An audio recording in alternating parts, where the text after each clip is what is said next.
Join us now for Education Matters, a weekly look at the real people and real stories in education across North Carolina.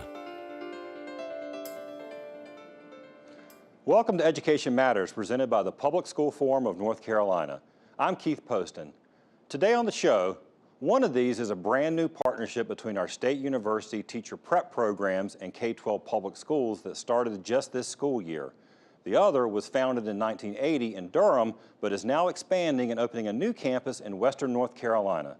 This week we explore North Carolina Lab Schools and the North Carolina School of Science and Mathematics. Before we tackle our main topics, we open with our Edlines. It's a quick scan of education headlines across North Carolina and the U.S. Last week, Eric Hall, superintendent of the state's new innovative school district, announced the selection of charter management organization Achievement for All Children to run the single Robeson County Elementary School in the new district. While Achievement for All Children has never run a school itself, it does have deep connections to the General Assembly. Its board and investors include former Representative Rob Bryan, who's pictured there, who wrote and sponsored the bill that created the ISD.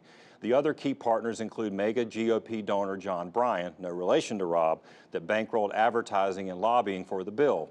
Tony Helton, the CEO of John Bryan-backed Team CFA that runs charter schools across North Carolina and the U.S., and Daryl Allison, the former head of the private school voucher lobbying group Parents for Educational Freedom.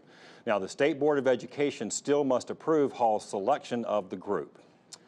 The new House Select Committee on School Safety held its first meeting last week, and as expected, members focused primarily on mental health support for schools. The meeting occurred 3 days before hundreds of thousands of students flooded the streets nationwide, including in the nation's capital and here in Raleigh.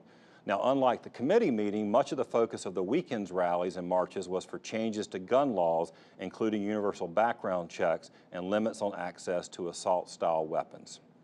Finally, Education Secretary Betsy DeVos' budget proposal to Congress was greeted with a great deal of opposition on both sides of the aisle.